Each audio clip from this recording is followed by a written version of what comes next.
of the day. When you get an opportunity in this game, you make a play. The playmakers on three. 1, 2, 3. Touchdown, Kansas City! The Chiefs are right in the thick of it, baby! And hello, everybody, and welcome to this final Defending the Kingdom episode from St. Joe as camp wraps up tomorrow at Missouri Western State University. Mitch Holthus with you, voice of the Chiefs, along with senior team reporter Matt McMullen, a.k.a. Matt Stat, and, of course, the man who played over 10 years in the National Football League, Sean Barber, a.k.a. Spider-Man, Barbershop, Shop, Shop-a-dop. So, anyway, we're gonna go back to the old school Defending the Kingdom format of 4 quarters here. But before we do, we got a couple things to take care of. Now, you want good news, Shop? This is good news. Matt's heard this. You want good news? Let me know. Shop usually spreads good news. Now he gets to receive good news. You get the good news because we know Defending the Kingdom podcast engagers are all over the world. Football fans, I don't care where you're at in the world, you get a chance with NFL Sunday Ticket only on DirecTV. You can watch your favorite team no matter where you live. That means all 7 continents, which we've heard everything but Antarctica. So we're getting to Australia today because we had people here from Australia. Because NFL Sunday Ticket gives you every out-of-market game every Sunday afternoon. So switch to DirecTV and learn how to get the 2022 NFL Sunday Ticket, season included, at no extra cost. Call 1-800-DIRECTV. 1-800-DIRECTV. Now, you want the disclaimer? You read it real fast. Okay. That's your job. With choice package and above, 24-month agreement required. Call for details. That's pretty good. Okay. You like that? Yeah, that's good. Okay. I'm sold. Okay, let's do it. Let's get in. We're going to have 4 different breakdowns here of this episode. One is we're going to look back at Saturday's game against the Bears quickly, your reaction from my 2 esteemed colleagues. Then we're going to talk about these 3 days that just happened here in St. Joe and why they're more significant than you think. 3 will set you up for the Commanders game on Saturday afternoon at GEHA Field at Arrowhead Stadium. And then finally, how camp pivots. Camp doesn't end with the team leaving St. Joe. It just pivots back to Kansas City. So let's start around the world, first of all. And we did have people here today from practice from Australia. Super cool, right? From Sydney, Australia. If I understand it correctly, one of them is from this area, from Kansas City, or was it St. Joe, from the Kingdom area. And they moved to Australia, met his wife there, and now he's raising kids in Australia, but raising them as Chiefs fans. And they came to a practice here today. They'll be at the game on Saturday, so super cool. That was awesome. And we know Australia's the kingdom now, too. So. Yeah, it's everywhere. Yeah. I also have lots of people from around the world listening to DTK. Usually we do 13 names and places. I have 16 today because I had 3 extra. I was like, I'm not going to leave 3 out. No, I'll tell you why. For Len Dawson. Yeah, that's perfect. Number 16. We have 16 for Lenny. We have Larry in Bakerton, Pennsylvania. Pam right here in St. Joe. Carlos in Las Vegas. Charles in Creighton, Missouri. Philip in Tonganoxie. He says it's not the end of the world, but you can see it from there on a clear day. It's the Chieftains. Come on, it's the Chieftains. Yeah. We've got Dennis in Switzerland. Dylan in Plainville, Kansas. Cardinals. He said that you were a motivational speaker for his class in 1999. Ooh, that's not good. Yeah. I'm sure his life is just disintegrated after that. I mean, he listens to DTK, so apparently you did something right. We've got Malcolm in Lee Summit. Tonica is listening in San Antonio. Dennis is representing the kingdom as a member of the 35th Infantry Division in Southwest Asia. Pretty cool. Wow, that's awesome. Tom in Old Forge, Pennsylvania. Been a fan for more than 40 years. Chris just moved to Poland and is setting up Chiefs Kingdom Poland. So good news there. Chris, keep doing that. We've got Carl in Carlisle, Pennsylvania, but he's originally from Lawson, Missouri. Perry in the Philippines. We have lots of listeners in the Philippines. I've noticed that. The Chiefs Kingdom is just all over the islands of the Philippines. It's impressive stuff. Rasta and Taylor are in Myrtle Beach, but they're originally from Lebanon, Missouri. And then lastly, Yellow Jackets. There you go. Lastly, we've got Michelle in Central Florida. She declared it Arrowhead, South Orlando. Like it. Pretty cool. And so earlier in camp, just to remind you, we also had a family here from Azerbaijan. We're not making it up. The Crazy. Chiefs Kingdom is worldwide. Well, let's jump in now to our reaction. And let's look back quickly at the Chicago game last Saturday. Chiefs lose at 19-14, 2 completely different games. The Chiefs were dominating the first half. But I did love Shop, the way the Chiefs in the first half with the ones and some twos either dominated or dictated Yes. almost every snap, with a few exceptions, in that first half against the Bears and Justin Fields. Well, what you did is you saw the Chiefs playing very sharp and fast and quick, getting the line, getting assigned, not many missed tackles, not many false starts, any of those penalties before and after the snap that kind of make you feel bad about the product on the field.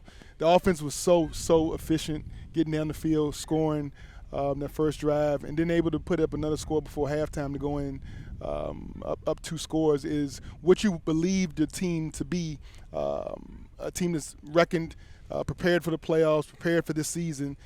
Not many changes making from a coaching staff and a philosophy. So this train was already rolling. We had some young players, some rookies just jump on the train, but we didn't miss a beat. We again, just so sharp with the alignment assignment. That's the one thing when I was looking at the game, I was looking at the communication on the back end. How well was the guys on the back end? Were they on the same page? Were they seeing things the same way? And then offensively, was the receivers seeing things through Coach Andy Reid's and Bieniemy's eyes, but also through Pat's eyes?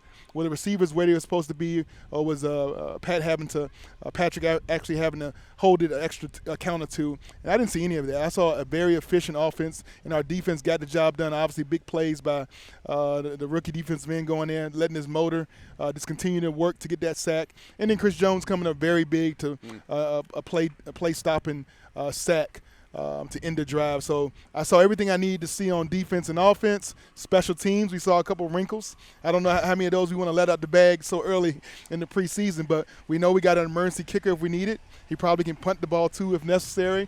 But we just got a team full of really well-rounded athletes. And I think we saw that in the Chicago Bears game, and we're hoping to see a repeat of that, I think, preparing for the Commandos. Yeah, and we're also seeing a team that could have your heart by November 1st, because this is a defense that looks like they traded in steel-toed boots for rollerblades.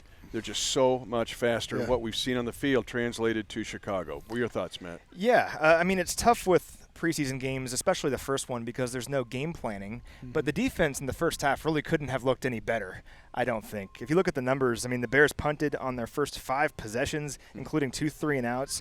In the first half, the Bears ran 27 total plays. 19 of them gained less than 5 yards, and 11 of those plays gained either 0 or negative yards. So that's exciting. Just a total of 123 yards gained for the Bears in that first half. That included 3 possessions for Justin Fields, just 78 yards allowed for Justin Fields' offense by this Chiefs defense.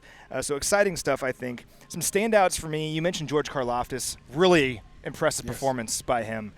He had 4 pressures and a sack, showed a lot of bend around the edge, the athleticism that we were hoping to see from him. So George Karlaftis, I think, is the major takeaway from that game. But Tershawn Wharton had a sneaky good game. Yes, he did. He had 3 pressures on just 12 pass rush snaps, so very efficient. Leo Chanel, 7 tackles, no misses. That's what we were hoping to see out of him. That's the kind of player he is, and we certainly saw that.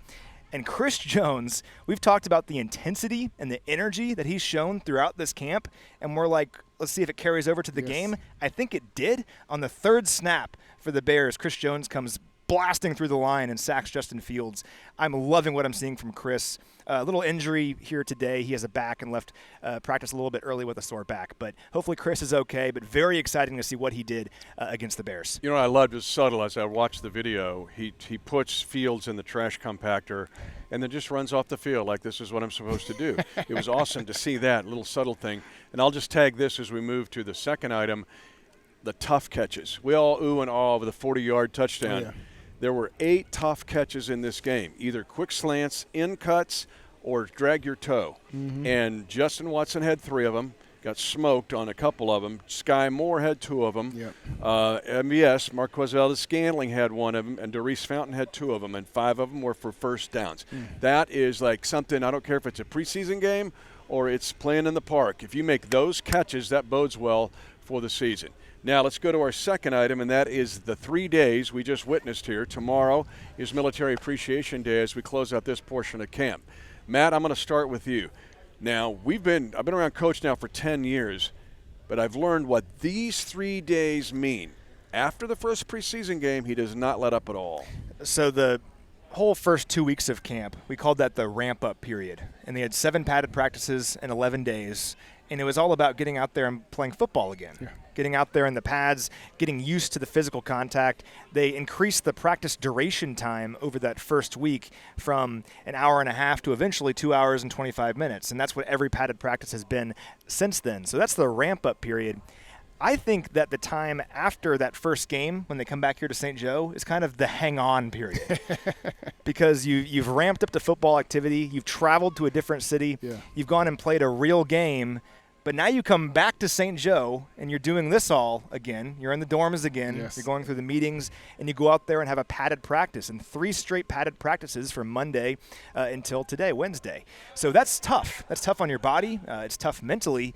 And who is going to power through that time? Who comes out here on Monday, earlier this week, and still impresses like they were 2 weeks ago?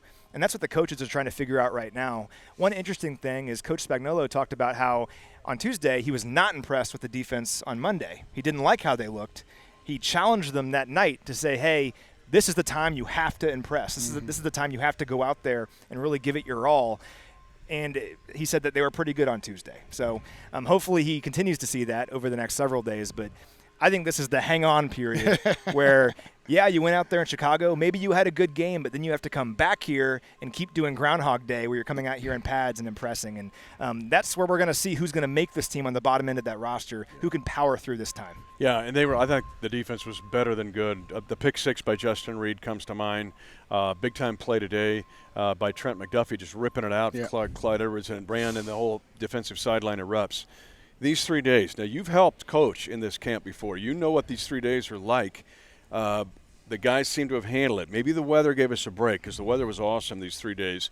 But what did these 3 days mean, not just for now, Shop, in your opinion, your experience, for even down the road? Well, it's long for players, but it's also long for coaches. I mean, you get the coaching, you get in the rhythm, and then you got to take the flight, and then you're in the hotel room, you're in the comforts of a real stadium, and now, like you said, you come back to the small dorms and the meeting rooms, and it's kind of this compact area that's not what you're accustomed to as an NFL coach. So you got to refocus yourself also. And as a coach, you don't want to get into that lull of thinking, I've got it all worked out. We know who's the ones, who's the twos, who's the threes. We know the guys that might be on the cut line. So let's just keep status quo. You're always pushing guys to go from good to being great. And that, even in the dog days, even once you come back from the Bears game, I want to see who can take a day off, come back on Monday, tuned in, focused, ready to go attack the day, and get something out of each and every day. You only have so many opportunities to get better before the season starts. Each moment, there's a point of emphasis. Each practice, each individual player has talked to a position coach. What is your focus today? How are you going to get better individually, and how are you going to help us be a better team collectively to help us win on game day? That has to be a challenge you work in the mirror each and every morning before you start these dog days of camp.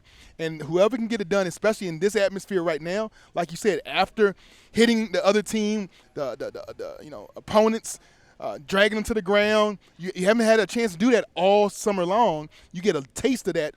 Some people just a half, a quarter, a few plays, and now it's back to playing tempo, rap, take it down to the ground, thud, all the different tempos. You got to be able to tune it down, but mentally you have to still be focusing and hitting on all cylinders. So that's the challenge. That's the ups and lows, the hills and valleys that players have to constantly put themselves to create that Mamba mindset, that mindset of no matter what the situation is, I'm going to give my all and everything on this field to make sure my alignment, my assignment, and my attitude and accountability, my communication across the board is playing at an all-pro level no matter what the situation. And we saw guys get it done here today on a very high level. And one more quick thought on that. Shop and I were watching practice, and he was talking about how when he played, how different training camp was. So this is practice number 19 if you include the rookie days. So only 15 if you don't.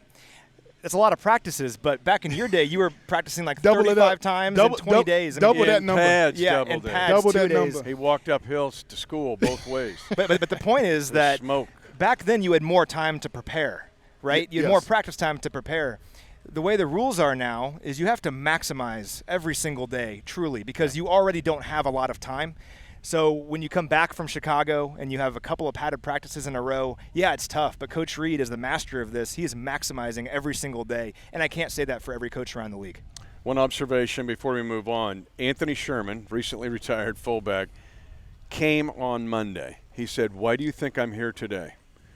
He said, I'm here today because usually this is the worst practice of camp. Just what we just talked about. He says, I'm going to be here today to encourage him. I saw him after practice. He goes, I didn't have to say a word. These guys were on it. It's awesome. So when the sausage speaks, everybody listens. And now we're going to talk about the Commanders game briefly for the game coming up on Saturday afternoon at 3 at GEHA Field at Arrowhead Stadium. But it's practice for you as well in the stadium. The rookies have all said, is it really that cool? Is it really that cool? Just wait, just wait. Well, that depends on you. Also, it's Red Friday time, because the regular season is coming soon, and that means we're getting ready for Red Friday, one of the great traditions in the NFL. And so this yearly tradition gives all of the Chiefs Kingdom a chance to say, hey, football is back, the Chiefs are back. You can get this year's limited edition flag. These are collector's items. Some of them have all of them, some fans. Red Friday is now September the 9th, before we go to Arizona. And you can get these flags at the KC area McDonald's locations or shop.chiefs.com. All flag sales benefit Ronald McDonald House. Charities of Kansas City. You can visit chiefs.com/Red Friday to earn more. One of my favorite days of the year is Red Friday. It's September the 9th. It's not the Friday before the home opener, because that would be the day after the Charger game. All right, because we're playing them on a Thursday night. Let's get into the Commander game really quickly here, and this is your old team, man. These are two of your old teams going at it. Different name. But what do you want to see from the Chiefs in preseason game number 2? Just some growth. I want to see some growth. I want to see our DBs and our secondary guys even take a step further of challenging their receiving cores. They have a good receiving core, obviously. Scary Terry is one of the top 10, top 15 receivers in the league, and I think he'll give our guys a good challenge. Let's work our mirror, work our footwork, work our responsibility, know our leverage, and don't get caught outside your leverage. Being able to respond to a good start, a bunch of 3-and-outs, a bunch of punts in the first half, but maybe even, I wouldn't mind seeing some adversity. Seeing how they rebound against a deep ball being completed on them, giving up a first down and missed tackle, something like that, to see that defense kind of come back together and say, all right, hey, this is where we stop them, this is where we make our stand. I would like to see some goal line stances. I would like to see some third and longs, some third and shorts, maybe some unusual down and distances and stuff like that. We know that the Chiefs can bring pressure. We know guys can get there. We know guys can cover.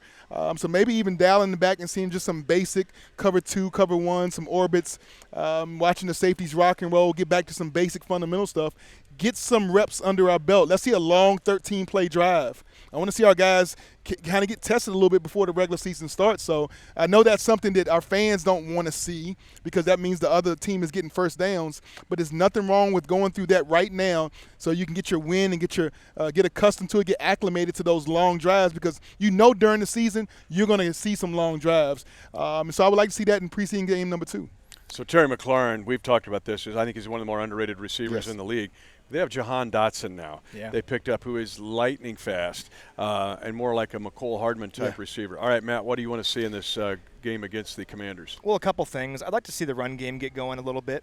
Just 52 rushing yards last week. The running game is so hard to work on in the offseason because you're not wearing pads until training camp, and even then it's difficult. You only have so many practices. Yes. So it's understandable why it takes a little while to really get going, but I'd like to see progress in the running game. We have such a deep backfield, I think, and we're trying to figure out who's going to make this team at running back. So hopefully we'll see something out of the running game. I think it would be good for the offensive line as well, because offensive linemen love blocking for the run, gets to go up and push somebody over. So hopefully we see some of that. I'd also love to see the efficiency we saw from the first-team offense once again. That was one of the biggest takeaways from the game, is Patrick Mahomes completed 6 passes on his lone drive, each of them to a different player. Let's see, Michael Burton, McCole Hardman, Travis Kelce, Marquez Valdez-Scantling, Isaiah Pacheco, and Blake Bell all caught a pass on that drive. Nobody caught 2 passes. Yeah. And that's what we're going to see, I think, from this offense this season, is Patrick Mahomes spreading the ball all over the place. Very exciting to see that efficiency, so hopefully we'll see some more of that here in this game. And for the players, the rookies particularly, that played well against the Bears. So I'm thinking about Sky Moore, George Karlaftis, and not a rookie, but also a guy like Justin Watson. I'm looking for them to come into this game when they're already feeling pretty good and put another good performance on tape and stack those performances, because it would be really easy to feel good about that Bears game, then just come into this game and all of a sudden, whoa, I didn't have a very good game, and you're not feeling as good about them. Hopefully these guys can stack these games together and turn in another good outing. To me, it's offensive line depth. You've got to find offensive linemen. That was not a great thing against Chicago, to be honest. 2, defending the run. And I know they have Antonio Gibson, but he's losing his RB1 job real quick to Brian Robinson, the rookie of Alabama. So he'll play with his hair on fire, the snaps that he gets. Yes. And 3 would be special teams. Who's going to be the kick and punt returner for this team? We're sitting here on August the 17th, and that answer's not been given yet. So that will be something to watch. All right, real quick, we're going to wrap it up. Camp now pivots. Camp doesn't end, but it pivots. It goes from St. Joe back to Kansas City after the Commander game. This now starts to assimilate in-season rhythm. Yes. Okay? And it's 15 days to get ready for Arizona. Nothing against the Green Bay preseason game, but the Cardinals start to come more in focus here. Just really quick, your thoughts as we close it out. Well, I'll say the one thing the players got to realize is this is when football really comes to life. Being a way to, isolate yourself in training camp, and only thing you got to focus is football. That takes up 24 hours of your day. Now you got to get back to real life, paying bills, kids in schools, taking care of your yards, detailing all the things that life is really about. That besides football, those things come back into play. You're back at your home, back in your normal neighborhood, trying to get a new routine that's going to be the season routine. So how quickly do you get acclimated back to that lifestyle? And then when it comes to, hey, man, we still got cut downs. We got to still see there's a bottom half of this roster that's still being flipped. And I guarantee you when it comes down to the 53, it's going to be 1 or 2 players that are not even on the roster right now that might sneak into those positions. Everybody, all 32 teams, you got players that are going to be playing their butts off trying to make somebody's roster. And there's going to be a team that's heavy in one position that we might be a little light in, that a guy that's not even on our roster will come here and make this 53 roster based on one of those last preseason games or something he does on this really special in these last few weeks. So it doesn't stop. You don't ever stop grinding. The roster is always continuing to grow and just keep turning itself over. But what I really am excited to see as the season turns is us prepare for those AFC West opponents. And Andy does a great job of kind of finding a way just to whittle out or carve out a small portion of practice to make sure that we spend a little time on the Denver Broncos, the LA Raiders, and the fearless LA Chargers. So we're going to spend a little bit of time on those, even though it's officially going to be time to turn the clock to the Cardinals. You mentioned the roster cut down. Let's go over that briefly and what has happened so far and what's going to happen, because that truly is the story of the next several weeks. 6 guys were waived this week. So offensive lineman Evan Kazarzak, wide receivers Omar Bayless, Gary Jennings, and Devin Gray, defensive lineman Austin Edwards, and then corner Lonnie Johnson. Also added veteran defensive tackle Danny Shelton, a big man. 345 pounds, a very big man. Grain elevator. Yeah, so we'll see what he can do. Hopefully a run stuffer for this team. The roster is now at 85 as of this recording. It has to be to 80 players by next Tuesday. So 5 more guys will be cut by next Tuesday after the Commanders game. So just like I said last time, this Saturday, this game, for a lot of guys fighting for a roster spot, is their Super Bowl. It's everything to them. So be watching those guys, particularly in the 3rd and 4th quarter. After that, 27 guys will need to be cut by August 30th to get from 80 down to 53. It's a brutal day in the NFL. Like 1,000 guys are all of a sudden cut. But like you said, we could end up with some of those guys from other teams. So we'll see how it works out. But this is the time of year when that bottom of the roster, guys are fighting to hang on either on this team or to impress another team. But be following along for these roster updates, and we'll see what kind of team we have by the time we go to Arizona. But there's still some battles to be figured out. Really nothing is set in stone with the exception of Patrick Mahomes as our quarterback. But other than that, there's battles at the bottom end of every position on this team right now, and that's what you want. The competition in this camp has been awesome. The depth has been very exciting, and this game against the Commanders is a great opportunity for that depth to really rise and show who's going to make this team come September. I'm thinking Kelsey's got a pretty good chance to make the team, just me. I mentioned that the other day. I was like, I think 87 is a pretty good shot. I'm thinking, I don't know. I'm going to go out on a limb. Yeah. And there's always surprise cuts. DeMarcus Robinson, former Chief, cut by the Raiders on their first cut. I was like, interesting. All right. We had Sydney, Australia at practice today here in St. Joe, Missouri. We have heard from 6 continents on defending the kingdom. Antarctica, where are you? Now, here is my challenge to the world. Next year, we want all 7 continents at least represented by one family coming to camp at least one day. St. Joe, thank you. Missouri Western State University, thank you. What I love about these days at camp, it's families and it's kids, and it's fabulous. For Matt McMullen, senior team reporter, and for Sean Barber, Longtime NFL player and barbershop himself. I'm Mitch Holthus, voice of the Chiefs. We will see you at GEHA Field at Arrowhead Stadium, 3 p.m. Saturday. Let's go, be loud, and let these rookies know they're in a special place. 10, 5, touchdown! Lock it down! And the celebration begins at Arrowhead.